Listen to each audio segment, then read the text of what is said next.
finally, a source of raw, real, and honest information on healthcare issues that matter most. Welcome to BS Free MD. From the latest medical information to how to stay sane as a doctor or a patient, no subject is taboo, no BS is allowed. Now, let's welcome your hosts, Doctors May and Tim Hindmarsh. Welcome back to BS Free MD. This episode is going to blow your mind. We talked to Dr. Pete Chambers, retired lieutenant colonel. He joined the Army in 1983 and served a career spanning 39 years. This is an amazing interview. After his first honorable discharge, he had a break in service to complete college and medical school at the University of New England. He completed a primary care residency, worked as an emergency room physician, and was commissioned as a peace officer serving his community as a SWAT team physician and sheriff's deputy. After the United States was attacked on 9/11, he returned to the U.S. Army Special Forces. He is a graduate of the Special Forces qualification course, earning the Green Beret. He has multiple combat tours, deploying in the capacity of Special Operations Flight Surgeon and Green Beret officer, conducting missions around the globe. And why is he on our show? We didn't get to that part, which should have been the That's hook. just the beginning part of who he is. Because he's going to drop some truth bombs on us about what he found out while he was working in the military as a physician on the line during the big Operation Lone Star. He was in the National National Guard. Went down to the border, was trying to pick out, potentially nefarious creatures crossing the border. And then the COVID mandates came, and he was like, excuse me, these don't exactly match up to what the regulations say about using only approved vaccines. Got in a bit of hot water about this because he wasn't just, he was actually doing his job and doing informed consent, then became a whistleblower, then started to see patients again that were damaged by the vaccine, then went into the military, what's it called? The military Defense Medical Epidemiology Database. Yes. And opened Pandora's box of epidemiology. And I think we should leave it at that so that boy, you don't give it all away. No. But I was going to start off the show by saying, listen to this episode where this retired lieutenant colonel made me cry. Yeah, it's becoming a trend. The Olympic hockey, the Stanley Cup winning hockey player and the lieutenant colonel made me cry. I think I've made her cry like 3 times in 31 years. Is that what happens when you get your hormones balanced as a woman? I don't know, but this is an outstanding episode. Please share this with your friends. Please rate it. Please leave a 5-star rating, all those good things. Buckle up, kids. It's going to get really interesting. Here we go. Okay, this is going to be awesome. We have Dr. Peter Chambers, a retired lieutenant colonel from the Army, and he is going to join us today. And I think your mind is going to be blown by this discussion. Just an amazing guy with an amazing story and an amazing life. Doc Pete, welcome to BS Free MD. We are so psyched to have you here. Man, it is awesome to hear you, meet you. I've heard some good things. We met through a mutual friend, and it's just great to be here, sir. Thank you very much. So tell us a little bit of your personal history, how you started in the military, and then how that ended up being medical school, and then above all things, being a forward deployed Green Beret, actually kicking butt and saving lives, which sounds pretty amazing to me. I've been blessed, first of all, I want to say that. But honestly, I never thought any of this would happen. I joined at 18, patriotic family, rural community, typical story, didn't really have a plan, joined the Army, became an infantryman, learned how to jump out of planes, did all that stuff, broke my leg real bad somewhere along the way as a young enlisted person. And then got out. I had a trimalleolar fracture. I broke my ankle real bad and had some hardware put in there. And they said, you'll never jump again. And I was like, well, I guess I'll get out and go to college. So I got out, went to college, did criminal justice degree, but my dad was an old school DO doctor out in the country doing house calls. And, I thought, I'm going to try this medical thing. So I did the prereqs during the summer, and I worked and did all that stuff. And then put an application in for medical school to a little DO school out in Maine. And I said, well, I've never been here before, so I'll try Maine. And so that's where I went. I got accepted. One of the deans of students, the key one, he was an old Korean War vet. He said, we're going to give you a chance, son. You're a military guy. You have no prerequisites whatsoever to get into medical school. However, you did take the MCATs and you did okay. So we're going to bring you in. I got my chance. Came back into the military right away. 9/11 happened. Went downrange. Did my job from 2003 till about 2010 as a battalion surgeon for Special Forces. I took care of Green Berets, but I was always finding myself what we call on the X, right near the action. That's where the patients are. And so I said, well, how come I can't go to the Green Beret course? Because you don't send doctors, but I want to go. So I was going to resign my commission and go back as an enlisted guy. And they said, no, we're going to try this, and we're going to send you through as a test case. So at 45 years old, I went through selection, which is a average age of about 24. And, it kicked my butt, and I ended up making it through. And then I went to the Q course, which is the qualification course, which is about a 1.5 year course altogether, and became a Special Forces officer. Then I went back to my unit, went downrange, and continued doing great things for the Special Forces for their unit. I'm not saying I did great things, but great things for America as a unit. And I found myself until 2015, which time I came off active duty, went to the Texas National Guard as a lieutenant colonel, and finished up there and got out last year in 2022. But along the way, became a whistleblower. We'll talk about that, I'm sure. Well, absolutely. We'll talk about that. So I want to go back just a little bit and talk about this forward deployed doctor idea. Mm-hmm. So you're an actual Green Beret. You are a physician. You obviously are very adept at, treating people in the field, and you're working with medics and whatnot. So you have essentially like a doctor's bag in a backpack and a bunch of guys with guns. And you're kicking kicking doors down. I see some green with envy going on. Yeah. I'm a skydiver. I've done a lot of these stuff, but for me, it's all sport. Like I wasn't actually doing anything useful other than recreation. So tell us a little bit about how that actually worked. So when I had my hardware taken out, I was allowed to jump again. So I got back to jumping again. Obviously, Green Berets, we jump out of planes, and I never really liked it. I didn't, because in the military, it's not sport. It's very very business. You jump out at night. You have 100 and something pounds of equipment strapped to you. You might have a dog strapped to you, or whatever, a working dog. You show up in the middle of the night on an objective. You go and do great things for America, and then you hopefully, preferentially, come home. So it's a business, and it's a very dangerous business. And I've had a compression fracture, a laminar, injury in my cervical spine, another, broken bone. So those things happen. It's like rodeo. It's not if, it's when and how bad. So we do that stuff, but that's it's like riding a taxi in New York. I don't like to do that either, but I got to get there. So that's kind of what that is. And then I've done some sports stuff with my son because he was into it. And so that's fun because that's Hollywood jumping, and it's awesome. But we don't get the chance to do that. So for a deployed doctor, what you do is you typically work in a battalion aid station. You don't work in hospitals per se, so you have your equipment in an aid station. But as a guy that was typically with the troops in the past, that's what I was. I was just a knuckle dragger.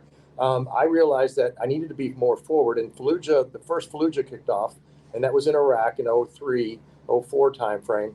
And so then I wasn't in downtown Fallujah, but I was on the outskirts, and I was able to get to patients sooner. As soon as you get hands-on, you know that the real clock starts ticking, not the clock, the PHTLS moment, coming to me. I was an ER trained guy, family practice trained, so I had the skill set to do the basic stuff. But then I had to learn how to do it out of a rucksack or out of a stomp bag, as we called it then, which now you're on your knees, you're working, you got your night vision on, or you got your lamp on, you're under fire sometimes. And it sounds all glorious. It's not. It's the worst possible place you could be, but that's the best possible place you could be so you can affect change. So that's what I did. And then from that, though, we were able to create some SOPs, some standard operating procedures that allowed us to continue to do that as we got further and further out into places like Africa, where your average transport time is 12 to 24 hours just to get to the patient. And so you got to stand on your patient for a while. And that's harder to do. It's easy to do trauma. Trauma is really easy. It's the being able to maintain what I call the I's and O's, the ins and outs. I mean, the basic stuff to keep that person going so that we can get them on a plane to launch to Germany through the Canary Islands, that kind of stuff. And so the flight surgeon stuff comes into play because now you got to learn how to transport patients. And that's from the X to the hospital in Germany. And that was the best job I ever had. Best job. So my brain is going down a million thoughts, and without getting into too much detail and taking the journey down this, maybe you could briefly explain to people like myself or our listeners who don't know much about military medical procedures. I mean, we all know medics out in the field that are trained and usually do that, but it's not really common to have a physician out in the forefront of the field. Is there a particular reason why they wouldn't even invest in having a few of them in certain strategic places? Or are they starting to do that now, or what's happening with that? They do. Since Somalia, and even in the past, in history, there were doctors that were forward deployed at battalion aid stations, which are not far from the battlefield, from the front. It's just that some of the austere environments that we were operating in Afghanistan, especially when you talk about mountains being in the way and you can't really fly a chopper and get that golden hour because it's so high. So you might have to use a fixed wing. And in that case, you then have to stabilize before you put them on that bird. And so you have to do damage control, not surgery per se, but interventional techniques, which will allow you to transport that patient safely. Because that's the key. They don't have a place to stop. There's not like a hospital along the way where they can land and do that like we do in the civilian world working in a rural ER. So there's that.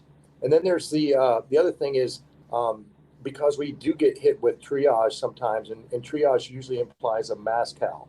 And so a mass cal is when you're overwhelmed, your system's overwhelmed, and then you've got to start layering your patients into who I can really save with the equipment that I have because I only have so much. And when you're working out of a bag, that's very critical because I've been in situations where we were using Boy Scout techniques sometimes just to patch people up. Yeah, I can imagine. We've done a bunch of mission stuff. I've done a lot in third world, and even, I mean, that is not casualty levels on what you're talking about, but this is just trying to save people and living their lives. And I'm like, yeah. So what's the craziest field procedure you've done? I delivered a baby that was breached on a mountain in Pakistan. I delivered lots of babies. Wow. I did obstetrics for 12 years as a country doctor, but that's a breech baby. And I love it. I literally landed there was an earthquake there in 2005. A bunch of us went over across the border and went in to help out. 70,000 people were killed, hundreds of thousands displaced. Flew a little helicopter, landed on top of a mountain in a village. As soon as the blades were taken off, and as soon as that thing taken off, they said, "Doctor, come, the baby come, the foot." I'm like, wait a minute. I haven't delivered a baby since I worked in an ER back in the States. And I had nurses and things to help me. And here I am looking at trying to push this foot back in to get this kid turned around. But the kid came out, everything was fine. She was a multi-parent, so she had plenty of kids. It was just the fear factor, me walking, thinking the longest walk in my life, like, oh my gosh, oh my gosh, oh my gosh. I wasn't prepared for that. I was thinking I was going to take care of broken legs. Not, the first patient out of the gate was a breach.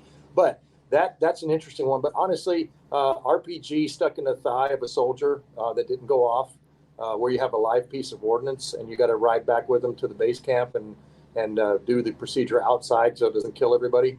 Yeah, those kind of things make it a little hairy. Not prepared for that, by the way. I sense a book coming out of all of this. At least I'm not a SEAL. If I was a SEAL, I'd write a book, but I'm a Green Beret. That's right. That's a very good point, because I worked with a physician assistant, tremendous guy who was a Green Beret, and he was telling me, virtually all of Delta Force is Green Beret. Delta Force clearly were the guys that caught Saddam Hussein. And I said, how come they don't talk about it? He goes, because they're Delta. They don't talk about anything. He goes, Green Berets just keep their mouth shut. I said, what the hell's with all the SEAL stuff? He goes, that's what the SEALs are. They're just this giant mouthpiece. That's a real SEAL. Yeah. Stop. No, you know what? I've worked with all kinds across the internationally special operations, and there is a need for every single person out there because their specialty is so different than our specialty. Ours is unconventional warfare. 12 guys go into a base camp somewhere in the middle of nowhere and survive for 6, 7, 8 months at a time, training local people to take care of themselves. It's a different mindset. And so it requires a little different. You got to have some language abilities. You got to have some culture abilities. We need those SEALs. We need those Rangers. We need those hard hitting Marines. We've got to have those. But this piece, we're like a Swiss Army knife, and the biggest knife in the thing in the blade is not necessarily sometimes kinetic action. Sometimes it's humanitarian action. Sometimes it's something else. But it is not always that. So we have to be able to choose from an armamentarian. That's why the course is so long. And it takes a while to culture a Green Beret. You can't mass produce that. Oh, no, not at all. And I can't imagine what the selection process is like, just from a physical perspective, psychological perspective. I mean, it's our son recently commissioned, and I tell you, the thing that gives me hope for America is not just folks like you and General Flynn, but it's these young men that actually are. I'm like, wow, they actually care about God and country. I didn't know that happened. And they go to a school with no safe space. That's amazing. That's my son right now. He's 24, just finished college, and he's going to go enlisted as a Green Beret. He's going to try out. We don't know if he'll make it or not, but he probably will. He's an athlete, and he's lived with me and my boys forever, so he knows the job. But yeah, we love these kids because they do it reason I did it, because we realize that this country's given us what we have, but there's some that aren't following that oath of office right now.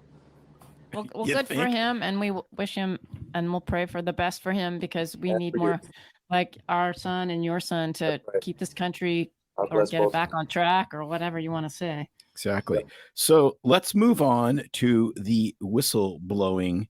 You were working on what was it, Operation Lone Star in the great state of Texas. Great state of Texas. I'm there right now. Okay, so you're at the border right now? I sure am. Okay, wow. Can't you see it through the curtains? No, yeah, I can. No, it's just a Taco Bell. It says run to the border. But at any rate, so you were working in the National Guard on the border. Tell us a little bit about that, and then how that evolved into some confrontation, shall we say, with the higher ups.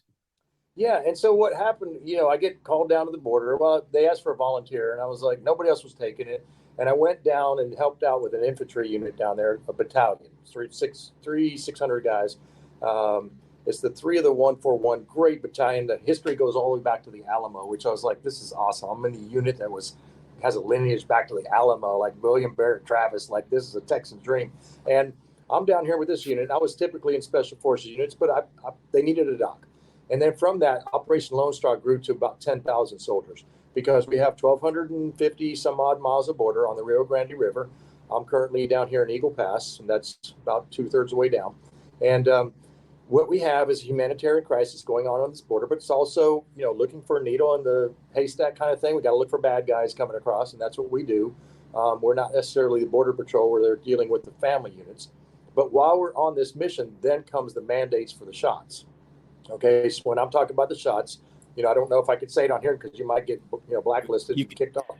You can say whatever you want. We talk about COVID. We've done a show about how the Satan convention last month, you had to be vaccinated, and how Satan wants you vaccinated. So I think you're safe.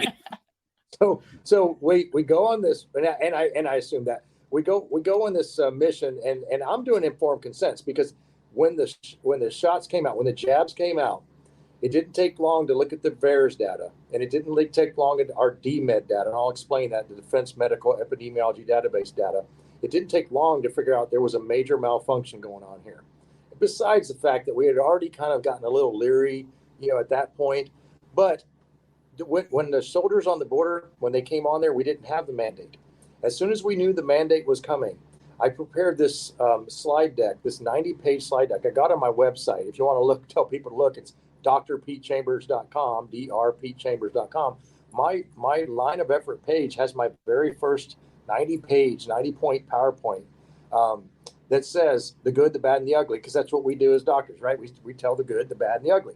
Well, when 99% of your population is between the ages of 19 and 25, and there are some other ones, but they're not debilitated. They're not, and we didn't know anything yet. This was still early.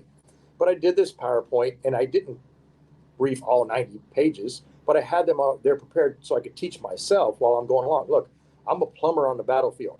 I am not an epidemiologist. I am not a virologist or immunologist. I just went with what I saw.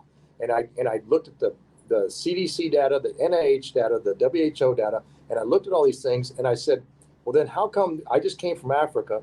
How come in the endemic region of Africa where they're giving hydroxychloroquine, I was giving that to soldiers for malaria prophylaxis or a variant thereof? Why is it that nobody is getting it there? Why is it in places like India? So as a good physician, you can at least look at that data and you start putting that out there. And I was doing that. And then as the VAERS data started showing the increases and the DMED data did, I gave those briefs and nobody was taking it. The command came down and said, you got to stop doing informed consents. I was like, whoa, hold your horses. What are you talking about, sir? Well, I got a 2-star general in my office. He's upset because nobody's taking shots. We look bad as a state. We need to give more shots. It's not about the science, doc. It's about the policy. Literally said that to me. And I said, well, sir, I got to do it because it's a regulation. This is an emergency use authorization vaccine. In the regs, it states in Army Regulation 40-562, Chapter 8, Paragraph 2 through 6, it states I must do informed consents. That's fine. Do informed consents, but just convince them to take it. What? Well, there again, sir, that doesn't work for me. I have to tell the truth. So this is crazy stuff. Subsequently, that guy's resigned conveniently because he saw the writing on the wall, 2-star. But when I said to him as he's walking out the door, and he said, I'm giving you a direct order at this point, you got to stop doing them.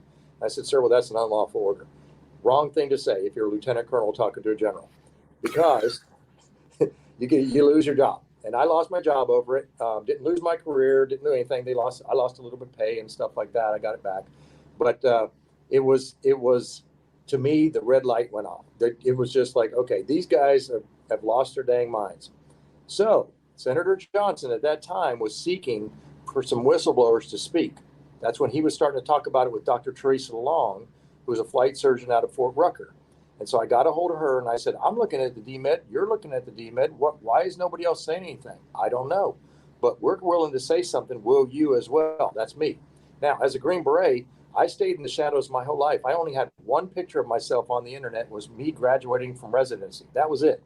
And because I'm older, I didn't do the social media thing. I had none of that stuff. So I went from being unknown to my name being spoken on C-SPAN. And 24 hours later, I went from Green Beret Golden Child doctor to persona non grata in about 48 hours in the military's eyes. And so my first show was, well, Alex Jones. Why not? So I went on Alex Jones and said, if we're going to go big, you go big or go home. So I saw him there in Dripping Springs in Central Texas. It's not too far from where I was. And I said, hey, Alex, you want a show? He said, yeah, come on, bring your dog. Get on the show.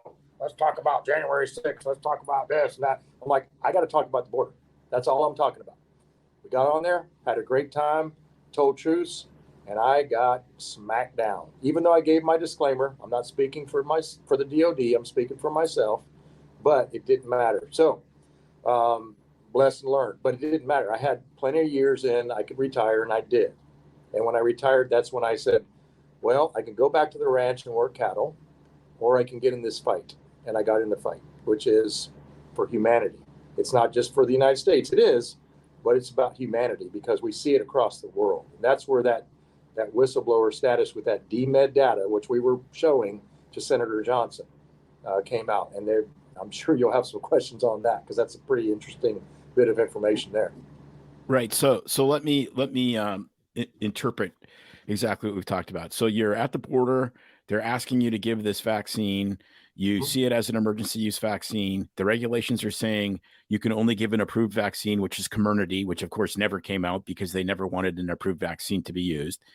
And you're giving actual informed consent like you're supposed to as a good physician. And they don't want that. So obviously way less guys with informed consent, virtually nobody with informed consent would take it, especially somebody between the ages of 18 or 19 and 24. So then you get in trouble and you say, hey, I'm a whistleblower because you're trying to get me to break the actual Army regulations. Correct. So then that's the kind of the beginning of this whole story as far as the whistleblower part. Now let's dive into this DMED data, because when I saw that was the genesis of me reaching out to our mutual friend and then getting in contact with you, because my perspective was this should be the biggest COVID story in the world. In other words, one of the biggest stories in the world. So explain exactly what you found and what it is, because this one blew my mind. Right. So the DMED data, let me explain that first. So the VAERS data has some subjectivity to it, because you can just be at home and say, I'm going to put my own data in if I want to. Okay. But it's very painstaking and very difficult for primary cares to get in the system. It is. You guys know this. And so she's done it. You've done it. Okay, I ignored it because it was too painful. Honestly, to be honest, it's too painful. And so, but even with that alone, if it's true that the Harvard study shows that only 10% of the injuries are reflected in that, then it's scary enough. But the thing that I know about the DMED data, the Defense Medical Epidemiology Database, is this: that it's based upon a soldier or service member going to a military treatment facility, and then an ICD-10 code being entered in for that visit. Now, you might have multiple visits over a period of time, but each visit then corresponds to a specific visit. So that data is then aggregated, and then a company called Unisant was responsible for, a third-party company, was responsible for making sure that data, or anything, it doesn't matter, COVID or vaccine injury or heart attacks, on anything. If we see something that's a red flag, then it's supposed to go back to the military's Department or Defense Health Agency to come back to us as providers on the line to say, hey, by the way, here's your red flag. For example, chest pain unspecified from January to November of 2021, 1,529% increase from the year before. Okay, so that's just unspecified chest pain. There's a DMED, or there's an ICD-10 code for that. So when we look at that and we say, that should have been a red flag, it didn't come that way. We had to find that and then say to the Defense Health Agency, why are you not telling us this? Wait a minute. And how did you find it? I guess were people starting to go in there and start look for unusual events occurring? Okay, good question. So here's the reason why. Because my first patient that walked in with a vax injury was within 48 hours of getting his vaccine. He was 27 years old and he had myopericarditis. Okay, not typical, but alarming. So sent him down to the McAllen Heart Hospital. He went there. He went through it. We had to discharge him because he was not functional as a young soldier. And then the next patient was a 30-something-year-old sergeant, a little bit older, 37, 38, but he had a stroke. Okay, stroke-like symptoms walking into the clinic. Now, we don't have an MRI. We don't have a CT scan. We can't do all that. We sent him to a local hospital. I wasn't there, but I did get the medical records. He had a stroke. It was not a hemorrhagic stroke. It was not from a high blood pressure. I saw his entry vitals when he came to the ER, reviewing his chart, and we were told, well, he's just older. He had a stroke. Okay. 37. We'll go with that. Okay, sure. Now let me ask you this. After my sixth patient, like these types of patients, okay, I'm going, wait a minute, yeah. Something's wrong. That's when I started talking to Dr. Long around the same time. And then also some other doctors, Dr. Sigloff, and then a lieutenant that works in the epidemiology side of the house up there at Fort Detrick, Lieutenant Bashaw. And those four were the original whistleblowers. Out of all the people in the military that are providers, those were the only four. Why? Okay, I don't know. And it's not cognitive dissonance. That means you guys know, I like to smoke 5 packs a day, but instead I'm only smoking 1. That's not bad for me, right? No, this is cowardice. Yeah. This is tucking your tail and running and not creating a problem, because if you're on the military side, you might lose rank. Like me, you might be squashed. I didn't lose rank, but I lost pay and allowances. Or if you're in the civilian side and you work for a corporation, you might not be able to keep your credentials at this hospital. This is what's happening. You know that. I know it. Mm-hmm. But if we talk about it and we live in the state of California, guess what? We go to jail. Well, luckily Texas is not like that, and they were a little bit better. But that data right there was alarming. And I'm going to read you some other ones because I got it right here in front of me. I know most of these off the top of my head, but I want to be able to give you exact numbers. Dyspnea and shortness of breath, 905% increase from January to November of 2021. Acute MIs, 269% increase across the board. Pericarditis, 175% increase. Myocarditis, 285% increase. Pulmonary emboli, 460% increase. That's a 4.67x rise just from those same dates, January to November 2021. Cerebral infarction, 393%. Oh, but this is normal because we bring in people that are debilitated all the time. That's Yeah, why that's what I'm thinking. I'm like, this is the military. This is supposed to be the creme de the creme of most healthiest specimens. I mean, we know our son's in it, and well, I won't even go down that hole, but you have to pass all this. Yeah, even the healthiest don't get selected sometimes for various reasons. Yeah, let's hear more of these. 590% increase. Immunodeficiencies, 275. Idiopathic thrombocytopenia purpura, 322% increase. Menstrual irregularity, 500%. Demyelination disease, which is going to fall under your neurologic category, 487%. Neurologic overall, 1100% rise, 11x rise in those months. Now you tell me that's normal? No, it's not. Senator Johnson gets on his roundtable, and Teresa Long is there. I wasn't up at that because I had to work. I was on the border, and he looks in the camera and says, "DOD, I'm holding you accountable. Do not touch this data." In 24 hours, the data system was down, and it came back up 48 hours later, and the numbers had been changed. Exactly. I'm speechless, which is almost miraculous to make me not talk. Wow. Exactly. And what did they say? They didn't answer Senator Johnson, a sitting U.S. senator that's asking for some information. Lloyd Austin, sir, please give us this information. Why is this number now changed? And they did it in such a way that the 2021 information wasn't changed.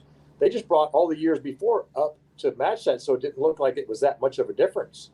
So now you're saying that all these healthy people just typically have this many problems? No. So it was a glitch. That's higher than the general population. Well, so now all the military people are the sickest people in the world normally. Yeah, it's the percentage.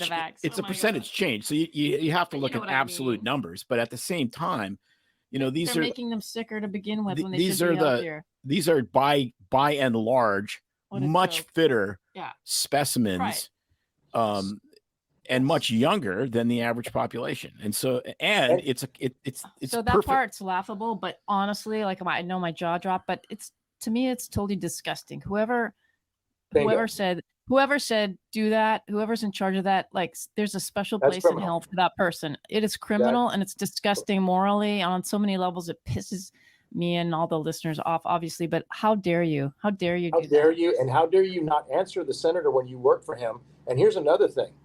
When they were supposed to answer him, which you would expect at least in writing, or perhaps come and meet or say something. You're in Washington; it's not that far away, which is what I would do if I was over command, because I'm responsible for everything that happens or fails to happen when I'm an officer. But what they did was they did an interview, Lloyd Austin, with, I don't know what the name of the medium is. I think it's Politico or PolitiFax. Politico, I think.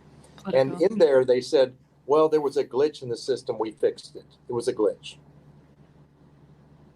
Once again, you fixed. There's somebody that's a glitch, right, which you fixed after the fact. It's like like this story that I always tell about how like when Damar Hamlin collapsed on the field, and it's like it was the kid. They hadn't finished doing chest compressions on him, and there was already people posting that it wasn't the vaccine. And so my response to that is that I have this group of buddies, and every once in a while we meet in Vegas, and it's like coming home and talking to May, and she says, "How was your trip?" And they said, well, it was good. And, we drank a little bit too much, and we did a little bit of gambling, and we never slept with a prostitute named Trixie. That never happened. Well, right. I mean, they fixed the data after the fact. It's like, brother, what? Let me tell you, it was so ridiculous. And we went to court. I testified in Seals versus Lloyd Austin, Seals versus the DOD, because they were asking for religious exemptions. And I was brought in as a fact witness because they wanted to know, how was it that I had such a low vaccination rate with 6,000 soldiers at the time, yet they were not getting sick? And I said, well, I was doing what I did in all these nasty places downrange, prevention. I was giving them some betadine with some saline and saying, scrub your noses out. And just whenever you finish your shift, looking at 12,000 people coming across a week who are not tested for anything, if we're concerned about stuff, then they'll be fine. And they weren't. Then nobody got sick until we started giving the shots. Then it was like 67% of the people that came in sick that had to be put on quarantine were double vaxxed. Well, does that not tell you something? I mean, but so I testified to those things in that court case for Matt Staber and Liberty Counsel in Tampa. And it finally got thrown out as a moot case because they dropped the mandates, but it continued on and on and on and on. So this is this shell game that's going on. Meanwhile, people's lives, because they don't look at those families in the emergency room or in the waiting room outside the ICU like I do. And I tell them, I'm sorry that your 38-year-old dad has to go to speech rehab. I'm sorry that your 27-year-old son just got kicked out of the military because he has a heart of an 85-year-old with a 60% ejection fraction. I'm sorry, I just can't help you. I don't know. I do know what happened, but I'm not authorized to say that. I tell them what I think. But then here's the other side. They don't get any military benefits because they got that shot, because that's not going to be counted towards their disability. Whoa. What? Time out there, Doc. Yeah. So they get disabled while they're in the military serving, and they're not going to be. Yeah, because if the shot caused it, I think I'm tracking. If But the wait, shot but they just said the shot didn't cause it. So right, how can they not get compensated? No, because the military didn't disable them. If the shot caused it, the military disabled them. Just like when Doc Pete got a trimalleolar fracture, it was from jumping out of a helicopter or an airplane. So the military disabled him. Therefore, he's a disabled military veteran. Right. He just got a stroke because magic pixie dust and fairies gave him a stroke at 37 years old. Bingo. So it doesn't. So it has to be in combat injury to be or training injury. Just while you're you could be playing volleyball, doing what we call MWR, and you're training, but you're playing volleyball. You get hurt. You're okay because you're still training in some way, but that's an acceptable thing. But you get a shot, they're not going to ever correlate it to that. They're just going to say, well, he must have. Matter of fact, the surgeon that fired me from the board, the chief surgeon in the state, who fired me, who actually came down and fired me when the general told him to, he said, oh, that was probably a hemorrhagic stroke due to high blood pressure. I'm like, but sir, it's right here. Look, here's his record from the ER. He was normotensive. His blood pressure was fine. He didn't have a stroke from that. Now, well, it's if he wants to put in a claim, he can. But he had a stroke from being in the military, stress, therefore cover it. No, I mean, you almost have to play the same dirty game back. Which it's there's things that are happening to help them, but it's few and far between. Wow. You want to know that your nation has you. A lot of us feel betrayed. I'm not bitter about it because I'm in a fight still, and so when you're in the middle of a fight, you can't get bitter about stuff. You just got to keep fighting. So you try not to operate out of emotion. But there will be a time when Nuremberg 2.0 will happen, and I believe that. I fully believe that. Some people don't know what Nuremberg is. Okay. So I'll give a brief. Since we've had it on the show so much. I'll give a very brief history lesson. So the Nuremberg trials were essentially when the Allies in Nuremberg, Germany, took the remaining Nazi high command and put them on trial for crimes against humanity. Yes. So that was it. But the interesting thing about Nuremberg is what came out of Nuremberg was Nuremberg laws. International law on ethical experimentation on humans, because they didn't want to have hypoxia studies where Dr. Mengele looked at 2 kids and just turned the oxygen down and saw what happened when they asphyxiated to death. So it was you can't have it. You can't be in an experiment without informed consent. You have to sign off on it. You have to know that you're in an experiment. You have to know that you may not be getting the active agent. All of these things came out of those Nuremberg trials. So the whole point of mandating an EUA vaccine is by definition against the Nuremberg Code. It's technically Nuremberg Code. It's against Nuremberg Code because you're coercing people to be in an experiment, because an EUA agent by definition is experimental. And I've had this argument with people that disagree with me. I said, no, it's an experimental use authorization. You can't mandate it. It's against Nuremberg codes. And they look at me, it's like, you're an anti-vaxxer, take the vaccine, you stupid knuckle dragging, whatever. And I just do that. Yeah.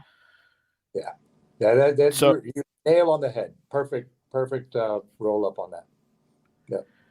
So do you have a specific reason, or are you involved in anything that you can discuss with why you think Nuremberg 2.0 is coming soon to a theater near you? And should we be popping corn? Yeah, I do have a specific reason. And I won't say specifically who, but I'll just say people in the upper echelons of our government who are on our side. There are some still out there, believe it or not. There are many that have tucked their tail. Here, let me tell you this first, because this is interesting. Louis Gohmert out of Texas, he was one of our congressmen who I love dearly, and we're friends. I was down in San Marcos, or up from here, speaking to him, and he said, look them in the eye, Pete, and ask them, did they invest in Pfizer and Moderna before COVID was a thing? We're talking about other congressmen and senators, because I would go up and try to help with the next National Defense Authorization Acts to try to get our soldiers reinstated or to drop the mandate when I got out of uniform. That's what I was doing. And so I did it. I walked into some of their offices, and they used to let me come in there all the time. They wanted to hear the cool stories. And, hey, Green Beret doctor, yeah, what do you got for us now? Yeah, let me tell you about Jordan, what's happening in Syria. Okay, now I'm giving you a brief you want to hear about. But when I start asking you hard questions, then it's, we're not talking about that. I can invest in whatever I want to. I'm like, well, you can. Did you do it before COVID was a thing? I'm just asking you a question, Senator. Well, you're not here to question me. I'm like, no, I'm just asking you as a civilian now. I'm not a soldier anymore. Oops. And so, that got a lot of closed doors, and I got sent on my way, and I gave him what Davy Crockett said before he left DC. I said, y'all can go to hell. I'm going back to Texas.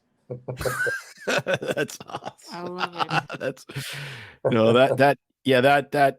That insider trading thing. I mean, Martha Stewart basically did nothing and went to federal prison for 2 years, and it's just rampant. I remember there was a book that somebody wrote probably 15 years ago now, and there was only 2 people he could find out of every single serving person in either the Senate or the House that had not used some insider information to trade. And one was Michelle Bachmann from Minnesota, and I forget who the other person was. Yeah, it's unfortunate. And to me, I don't care whether you did or you didn't. This is what I try to tell them. I don't care whether you did or you didn't. Now I need you to pivot off of that, because people's lives are at stake. And let me tell you these stories, some of which I told you. So if you can get to their heart, they'll do it. And I see more and more of them that are crossing over and saying, you know what, we got to do the right thing. So I believe, because I'm a glasses half full kind of guy, that the tide is turning, that truths are coming, and that there's an energy in this nation right now of truth, not narratives, because narratives imply there could be truth or false, but truths that are coming out. And so that's why people like me, who are now out, and I'm working for a think tank in Central Texas, and I'm on the border right now, working on, I'm in my hotel on the border right now, but working on giving these truths so that this information can get out to the public, because it's we the people, and it's not the white hats, because the white hats are us, we the people. And the plan, we've got to have the plan. And hope is not a plan. I love hope. It's great to have it. But when you're in a base camp in Afghanistan and they call on the radio and say, hey, 24 Green Berets, guess what? There's 300 Taliban inbound. We don't look at each other and go, boy, I hope they sure go by us. No. We go, all right, time to man up on the wall. And that's what we do. And when the excuse came from Congress before they had the House, this was before they had the House, and they said to me, well, Doc, it's hard because we're in the minority. And I tell them that story. I'm like, well, I guess when I was in the minority in that base camp in Afghanistan, we should have just said, you know what, guys, we're in the minority. Let's go ahead and quit. No, that's not what you do. We double down, we dig hard. And I believe, because I'm seeing it, because more people are seeking truth. Otherwise, all these podcasts wouldn't exist. This is what's doing it. Well, I mean, when we started during COVID, we did a Facebook Live, it was probably the 17th of March, 2020. So right after everything crashed and burned. And in 12 hours, we had 10,000 views. We're like, what the heck? People were all hungry for knowledge. I mean, this is back when I actually thought the lockdowns made sense. I mean, we this was an emerging threat. And, I talked a lot about how, by 1 month, I'm just a dopey country doctor. And I said, look, maybe we need to let the young, healthy people get this and develop herd immunity really quickly in the working class otherwise healthy people and then shield the really susceptible people like my mother, who was still alive at the time, who was 92 years old. Yeah, we're just observing. We're just observing like data. common sense. Well, remember the prison data and the prison data was wild. Yeah. That was coming out, closed loop systems, virtually nobody dying. Everybody got it. And it was just wild. So, it was all there to see. Right. But fascinating. But there was a narrative. And why I like talking to docs like you is, and I love my docs out there, but I spent most of my life as not a doc. And my business card when I got out, and I was going to be a civilian doctor, but now I'm doing this, but it said simple country doctor. And you said that, I was like, oh, I love these guys, because it's not about the ego. It's not about the optics. It's the reality, right? It's about reality. And the reality is we care about people. And that's why we do this business. I care about people in foreign countries. That's why I was a Green Beret, because our motto is De Oppresso Liber, Latin for to free the oppressed. That we don't take those words lightly. Don't take that Hippocratic oath lightly. I don't take my oath of office lightly.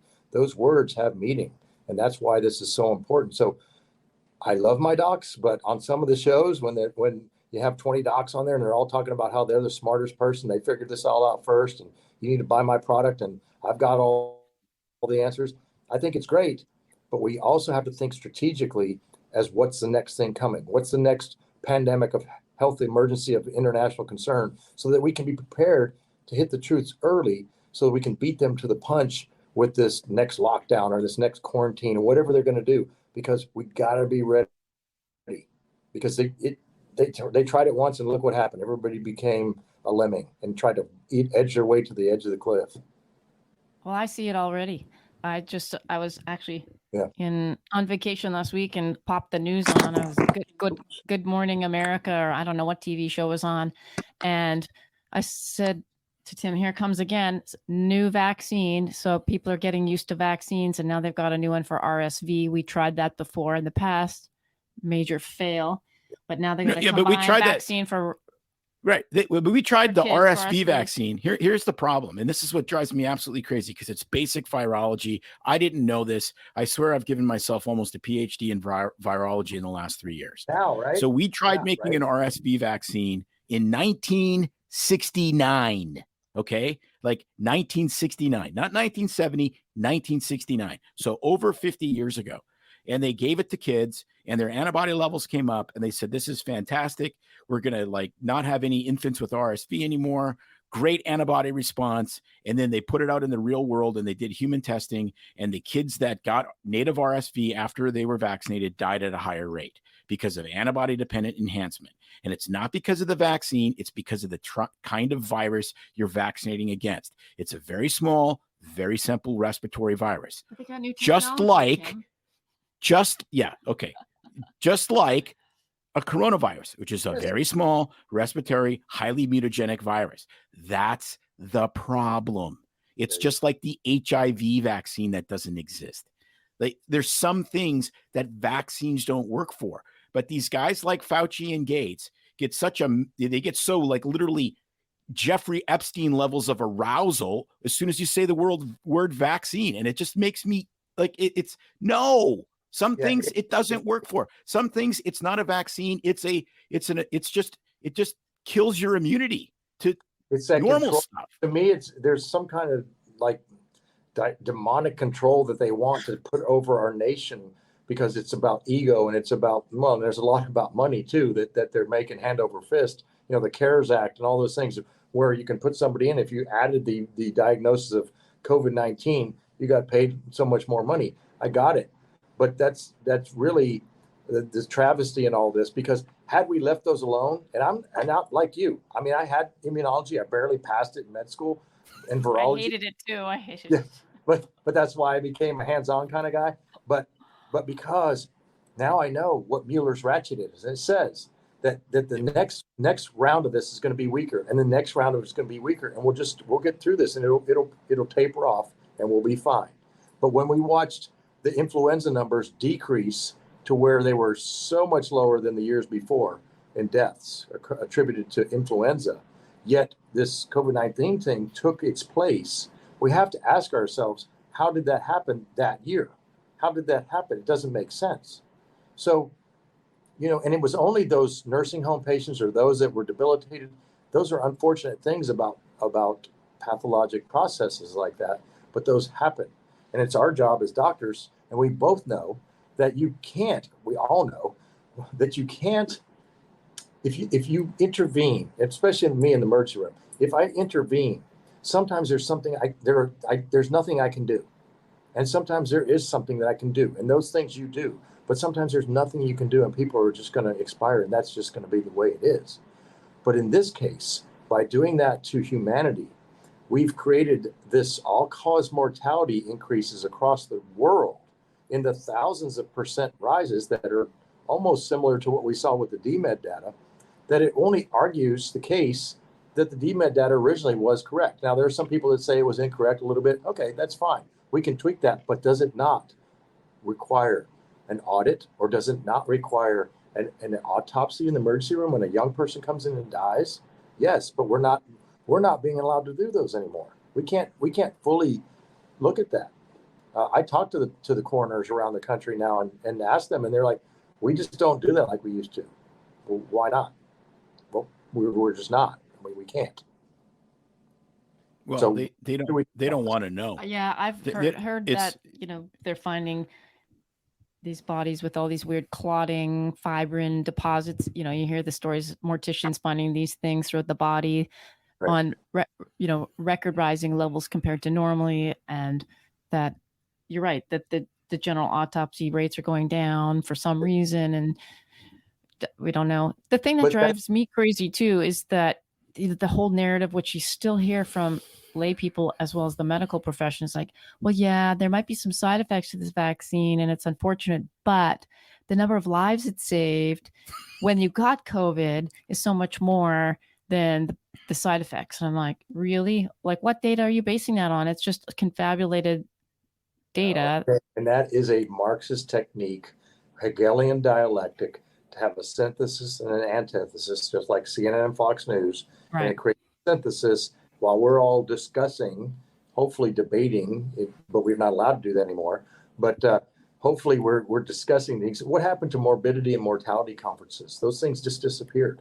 It's corporate media has taken our media, corporate medicine has taken over the small hospitals and said, no longer are we going to even explore those avenues when it has anything to do with a jab or remdesivir or any of the other things, that these adjuncts that were added on that were not fully approved yet. We can't even talk about those things. And that's where we need to start looking. Even if the DMED was a little bit skewed in the beginning, it doesn't matter. We still need to do an audit. And that's what Senator Johnson was trying to do. And it just didn't ever happen because the glitch proved it all and said, well, don't worry about those. These are not the George you're looking for. Move on.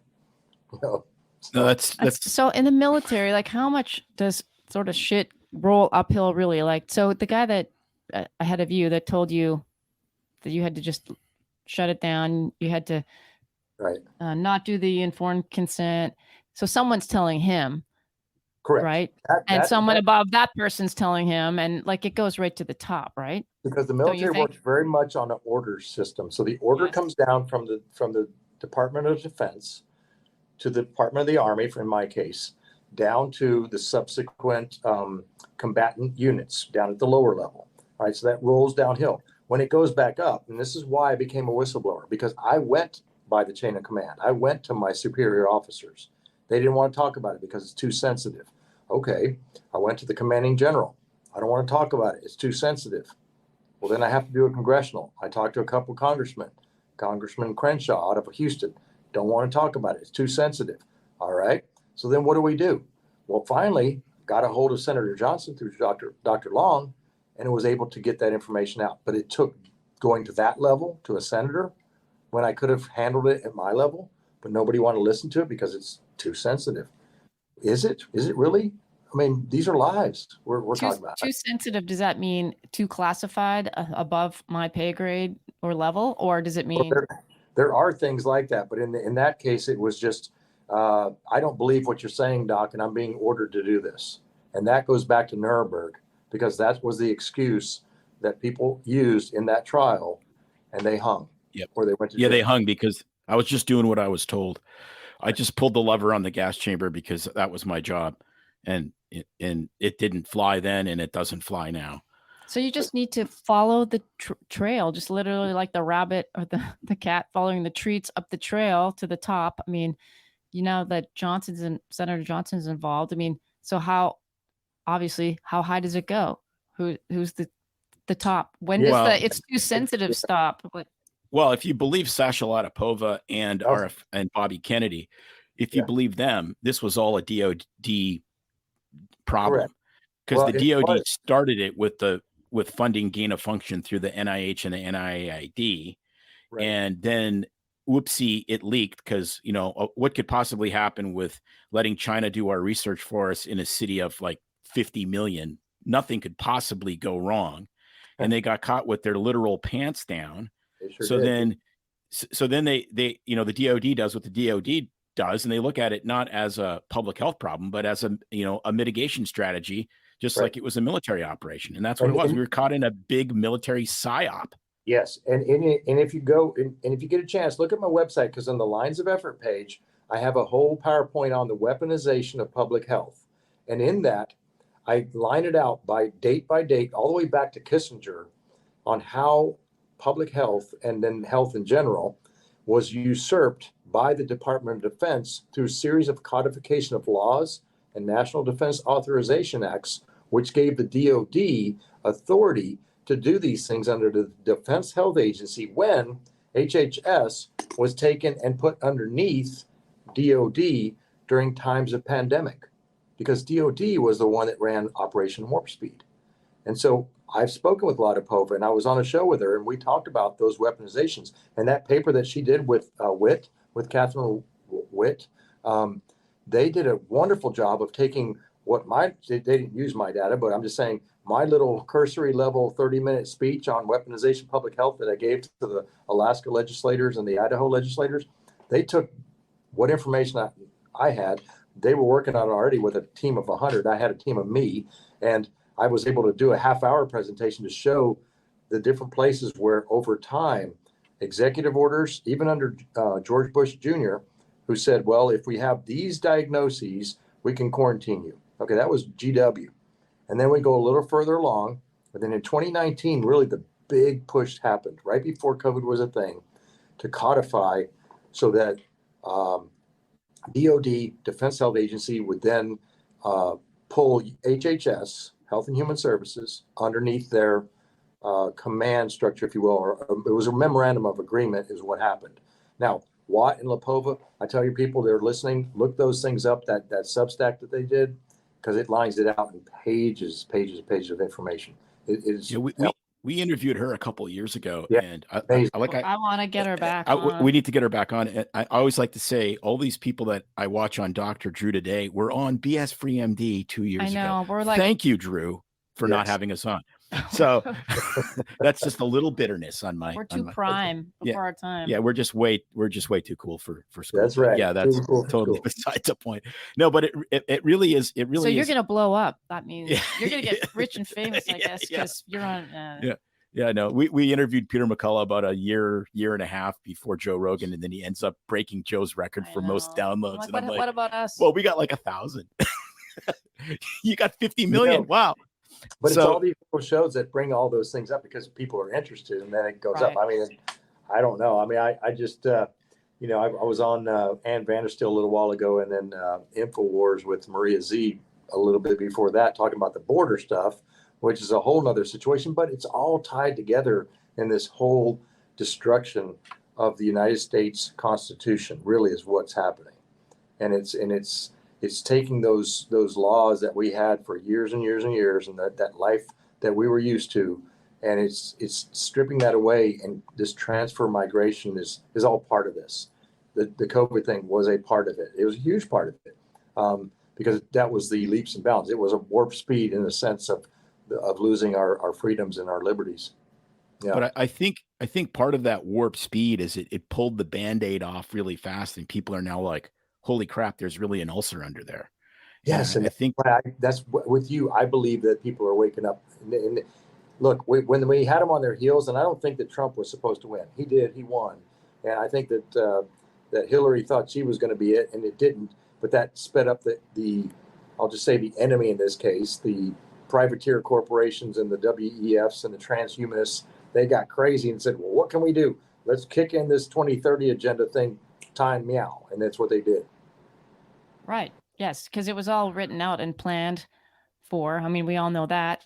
Peter Bregan wrote about that. And Peter McCullough talked about that. Peter did. You know, what was it? 2018, 2019, they had that big meeting at Hopkins, and then who ends up with the COVID ticker that everyone went to see how many people were infected and dying? It was Johns Hopkins. It's really pretty amazing how this stuff is all connected. So tell us a little bit now. What are you doing on the border? Are you how do you as a he's eating Taco Bell? Well, obviously run for the border. Well, yeah, but then he'd be running to the bathroom. That's totally different. So how do you as a private citizen working for a think tank with military experience, medical experience, et cetera, what exactly are you doing down there? So right now I'm doing what I'm doing is identifying seams and gaps, which is what I did on the border before. Even though I was a doctor, I didn't take off my Green Beret hat, and I paid attention to what was going on down here, and I learned the border like the back of my hand. And so doing that, and then being in my time where I was retiring from the military, I got together with another group of special operations guys who run a think tank, who advise the governor's office on border stuff and on other things. And so I can bring in not only that piece for the medical, but also the piece for strategic thinking on the SF, the Special Forces side of the house. And so we are now looking at Eagle Pass, but I've been helping in the Rio Grande Valley and other places to identify seams and gaps in our national defense level strategic thinking processes, so that we don't play whack-a-mole. I'm just going to say it that simple. Because when we're doing that, we got 6,000 soldiers on the border, and we've got 1,250 miles of border. That's it's not that many soldiers really, if you think about it, when you're doing shifts of 12 hours, 365, 24/7. So we bring in other techniques and other things that I'm not at liberty to say, but I can say that we've got to bring truths, and so the truths come in talking to people such as yourselves, or Ann Bannister a little while ago, or Aunt Maria Z with InfoWars, on how to identify what's happening so that people aren't living in fear, because if they don't know, then they're afraid, right? We fear that which we do not know, but also so that they can put some pressure on their legislators so they can act, because right now it's only the state of Texas that's doing it here, but it is they're attempting to do the best they can, but it's just so many people. And this is another problem set, which is called transfer migration. When you create chaos on a system and you overwhelm a system, it can't handle the load. And so, my dad came to America when he was young, became a doctor, and legally came through Ellis Island and all that. He saw that this is the process. That's why I was such a patriotic kid, because he said, whenever you're old enough, you're going to go in the military. Roger that, Dad, and I did. And but you see that the system here is overwhelmed, because we've increased the number of camps on the border from the time that I was here by 15 more camps. And these are just temporary FEMA type camps that come in and to process these people to come into the system, the ones that are actually quote unquote apprehended, because we have a partnership with our state partners, Department of Public Safety, but we also have federal people down here working as well. And the ones on the ground with us are great folks. They like us, live here, and they have to deal with it. But their leadership comes from DC. And that is a problem, because there you got Mayorkas in charge of Homeland Security. The guy doesn't even have a valid oath of office right now. We did a FOIA. He does not have a valid oath of office, all the way up to Kamala Harris. She does not have a valid oath of office. What does that mean? Yeah, well, what does that mean? Officer, if I don't have an oath of office, that means everything that I tell you as an order is unlawful, because I do not have an oath of office. I have to have one. They don't have one right now. Does that mean that they don't have to follow the Constitution? Well, in a legalistic sense, no, they don't, because they never signed saying they would take an oath to protect, swore to protect and defend the Constitution against all enemies, foreign and domestic. They don't have that. So they didn't. Wait, I'm confused. They didn't do that, or they don't have one. Period. I see. Got it. Okay. Yeah, they didn't Kamala get, sworn in 2 minutes before Joe Biden or however. I mean, the vice president gets sworn in before the president. I don't know if they did. There's a lot of things that are questionable, but that's a minor point. I mean, we're just showing those things. Right. In the background, we have attorneys that are working on that, but what we're seeing is that this all attacks the Constitution, and if we expect to have our amendment rights first all the way through, we have to make sure that all the T's are crossed and the I's are dotted, because they are not. And when they are not, there's a lot of slippery slope stuff there that can happen. Call it shell games, if you will, like this border, Title 42, Title 8, all this stuff. That's all a shell game. That hasn't changed what happens to us on the line. There's still 12,000 to 30,000 people coming across a week. That doesn't change any of that. That's just something to talk about in that Hegelian dialectic model I talked about.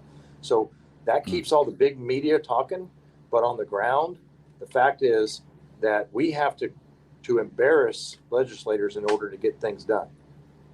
That's what really the bottom line is. So I guess my question is, as a person watching this on TV and the news and the media and what you're seeing is there any hope? You know, Trump was like, he's going to build the wall, and that was his thing, build the wall. Yeah, he did. He worked on it. But then you see all these people being, you know, they get in and then they're being dropped off, you know, in different states, and crimes on going crazy, and we see things, it's a crisis, and they show this. So is there any hope that this is going to get better? I mean, I just see it as a disaster getting worse. It's a disaster, and we have got to get, and I don't mean to be, that's glass half empty kind of stuff, but it's a disaster if we allow it. So we are working with sheriffs on the border as well. Okay, there's plenty of sheriffs down here that are constitutional, and they are doing the right thing. We're working with the state. The state is somewhat doing the right thing, but they're really very reactionary. It's just the state. It's a process. It's bureaucracy. And then the federal government, we're not working with them at all because they refuse to even help us. And so we don't even consider them as an option. And I love a lot of legislators. I've got friends up there that are on the Hill, but I can't rely on them. I can't, because the term political windsock comes to mind, where, you know, if I want to get voted in, I'm going to do this, but I'm not going to talk about that because it's too sensitive. You know, it's ridiculous. I've given up because it takes up too much bandwidth. So the only thing that I can do, and if you ask me, what are you doing now? Well, I'm a citizen, just like Ann Vandersteel, and just like Christy Hutcherson, who was here a little while ago. We're down here reporting from the border the truths that we see. We make analysis on it. We may be wrong, but if you don't do anything, if you don't talk about it at all, then you're completely wrong.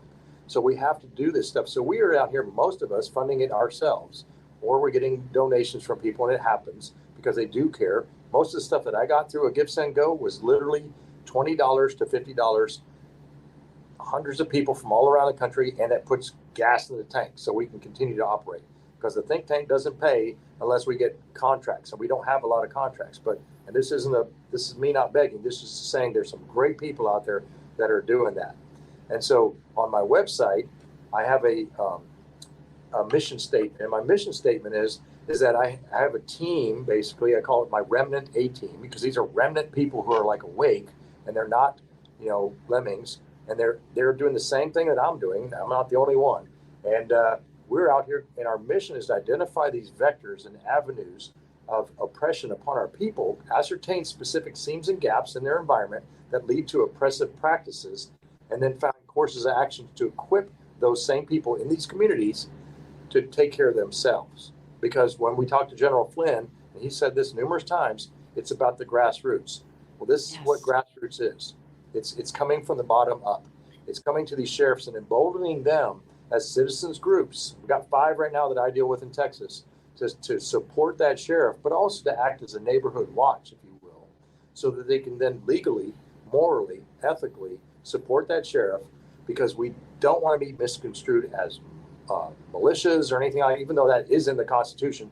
We don't need to do that. This is Texas. Everybody's going to protect themselves. It's not about that. It's about protecting the little old lady that lives on the corner that can't get to the grocery store when the shops shut down because 20,000 immigrants just showed up in Del Rio, and it happened. And everything shuts down in town because there's no way to get anything done. You can't operate. So, Wow. and when you have ranchers that are being coerced and extorted because they're going to be coming across their border or their property where they're raising cattle, everybody likes hamburgers and steaks. Well, that ain't going to happen anymore if we don't take care of these people that are doing it, on the front end. And so that's what we do. So look at that website, like I said, Dr. Pete Chambers, because that is where my lines of effort are. There's a way to contact me because there are people out there that will help out. And I'm not talking about money. I'm saying information, because as a group, we can do this. That's my hope. That's where my hope lies, because hope with action is okay, but hope alone is not a plan. Right. And I love it. you know what It applies everywhere. It sure does. And what I really love about this is I read a Substack by somebody, and I can't remember who it was. But it's really fascinating because they were talking about don't believe in Superman. And sometimes we get so jacked up about, our political guy. And if we can just get, whoever elected president, then everything will be fine. Well, it doesn't work that way. They do have limited power. They can set the agenda a little bit. They can make a mess, obviously, but it's us that fix it. It's us as citizens taking our constitutional rights and working these problems out at the local level where we live. That's really how the country works. Exactly. Let me tell you a story about that, because this is really cool. Collier County, Florida, which is down by Naples. Those folks got together, just some citizens, just normal people. The Kiley family kicked it off. It was Scott and his wife. And they got together with their county commissioners and said, we don't want you to take any more COVID money anymore. No more CDC money, no more in our county. And they had a debate, a citizens debate. And a bunch of us came cross country to Florida to go help them, drove down there 19 hours straight, got in there, went into that county commission, and we spoke on both sides of the aisle, if you will, pro and con. And they made a decision. They had 5 county commissioners, and they voted 100% to lift the money off and not take it anymore with the strings that came with it. What does that mean? That means the next pandemic that comes, they're not taking that money. They're not taking it because it comes with strings. That is how America works. We're not doing it. Sorry. Even if DeSantis says he's not going to do it or he's going to do it, it doesn't matter. Collier County, Florida, heroes. That's how it works. Yep. That is wonderful. So I heard something on a podcast that I listened to that you were on, and I didn't tell May about this because I want you to tell our listeners, because I think it's a really cool story. So as the story goes, when you retired from the military, you got a FedEx box of, oh yeah, by the way, thanks for your service. Have a nice life. Which I had the same thing in an organization I was in. I got a plaque, and we called it the F off plaque, because it was thanks for your service. You're done.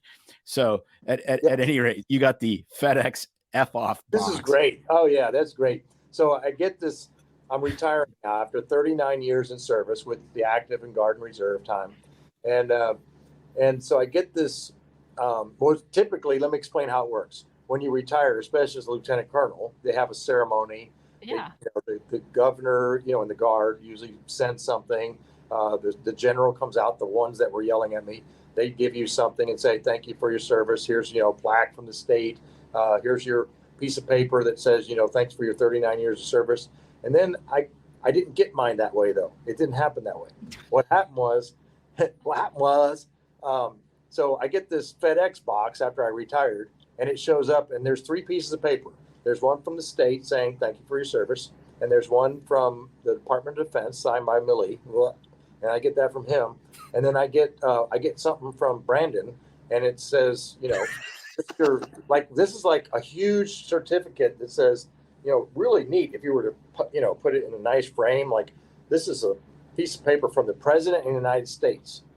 And I exited out and I put Brandon in red next to Biden, and I took a pin and I stuck it on the wall with the pin. I was like, yeah, that's what I get for 39 years of service from Brandon. So, but more, I mean, we're laughing because we have the shared pain, but that's just so ours is pathetic. Private sector, a little different.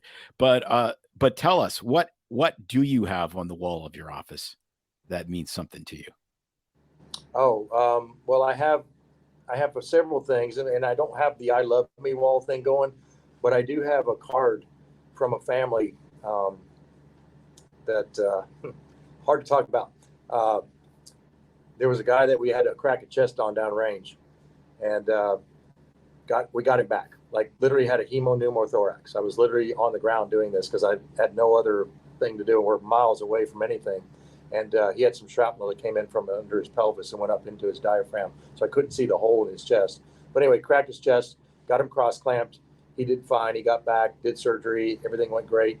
And it was a Christmas card from a family that said, "Thanks for sending my dad home." That right there. That's right. why I didn't tell her, because I knew you were gonna. It's hard for me to talk about because I have kids and I've been wounded and I've been downrange in those hospitals and came back, messed up, but not that bad, thank goodness. But to me, I think about my kids and think, what did they get when they got the phone call from the Department of Defense? Your dad's in the hospital in Baghdad and we're working on him and he'll be fine, which I was. But that to me means more than that piece of paper from the President of the United States, saying thank you for your service, tongue in cheek. I don't really care about you. But that to me means more. And there's a couple other things that I have that were meaningful that to me mean something. It's not my medals. All that stuff doesn't mean nothing. There's only two medals that mean anything to soldiers, the Purple Heart and the Medal of Honor. Those are the only two that really mean anything because that's willing to give everything for people that are worth it, for Americans that are worth it. It's not for glory, fame, because the truest virtue of a warrior is love. John 15:13 kind of love. That's the truest virtue. It's not about the accolades. It's not about the cool guy stuff. Yeah, I mean, it's cool being a Green Beret. You're one of very few. But honestly, you got to earn it. It's not like just a given thing. And when you earn a Green Beret or when you are awarded it, you don't win it. It's not a game.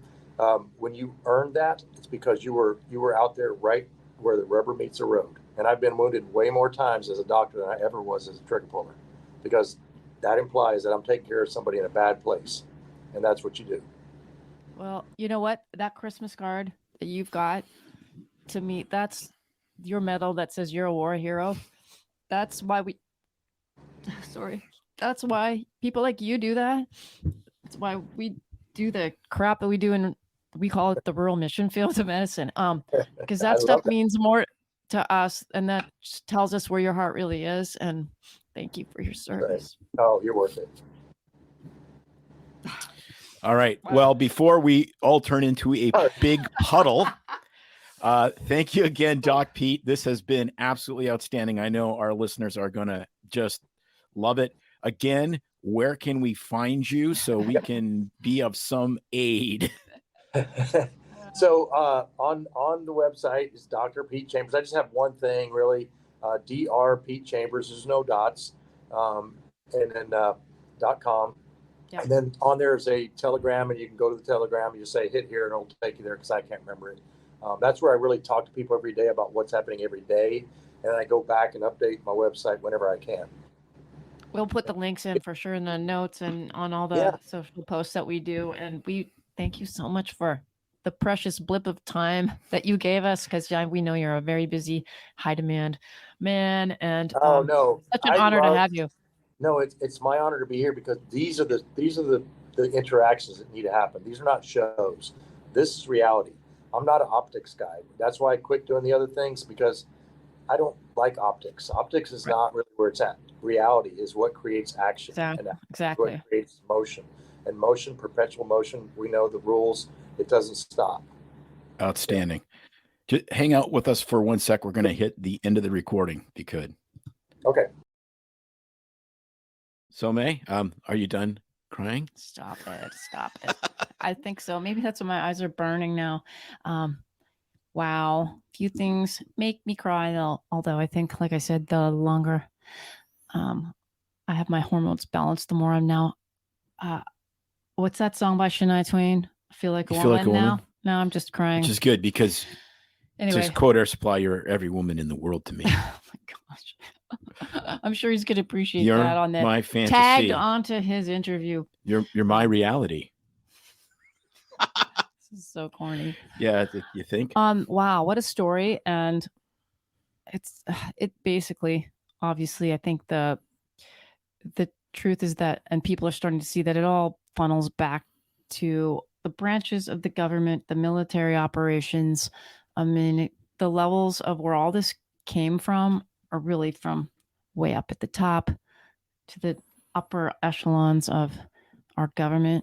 Well, And depending on who you believe and how far you want to go down the rabbit hole and how much tinfoil you want to make your baseball cap out of, it goes beyond the top. That there's some people that would talk about there's really like a shadow government through the DOD that runs everything. right, yeah. And so, I mean, What was that TV show again? I always forget the name of it. Fringe. That was on, not Fringe, the one about the lady that was the fixer closer in Washington, and her dad was some undercover, not undercover, but special ops guy that worked and ran the whole Scandal.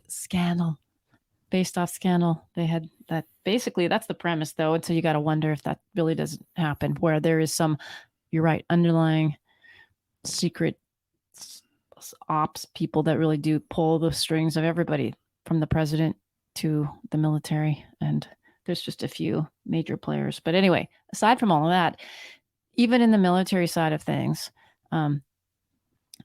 we knew that this was an issue, and we're really concerned way back when, not just because our personal connection with our son being there, but all these young, healthy guys getting these vaccines, which the military has always been a big dumping place for experiments in the past, not just anthrax. Yeah. Well, that one turned out great, didn't it? Right.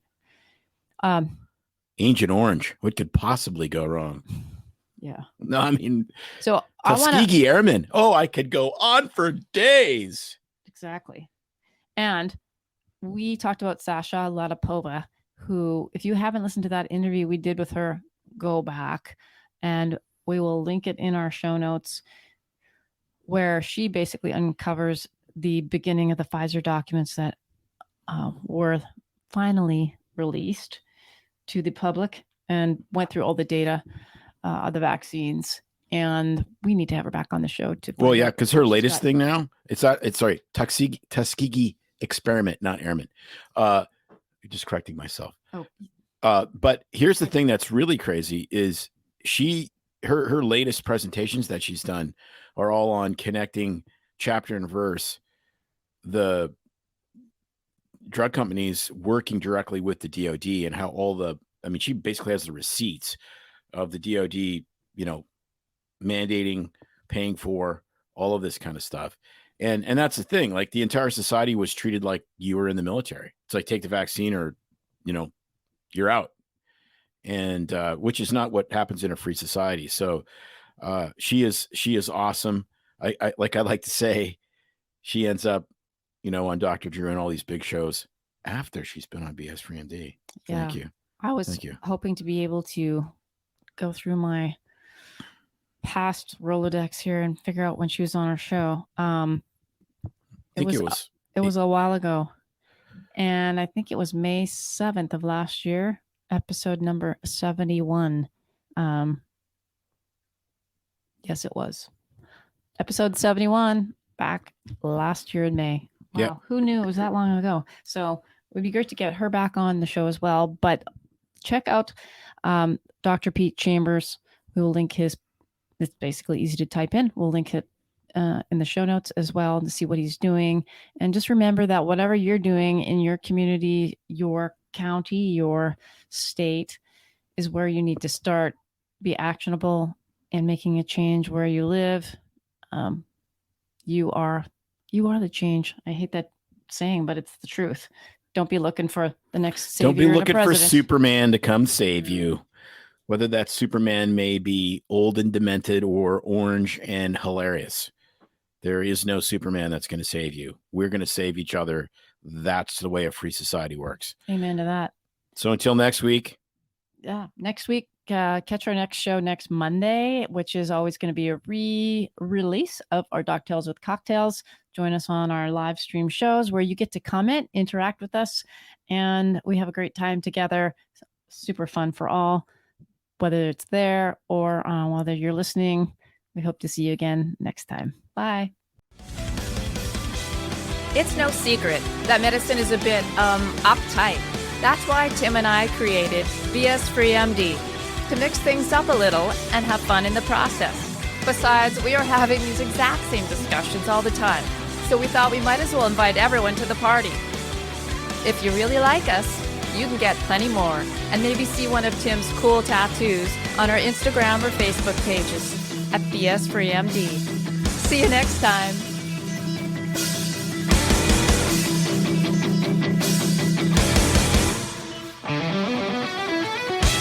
While we try to keep BS Free MD as raw and real as possible, we can't be held responsible for any medical decisions or discussions had as a result of what you've heard on the show. We know, bummer. But the truth is, we really do care about your questions. So feel free to reach out to us by email at doc@bsfreemd.com.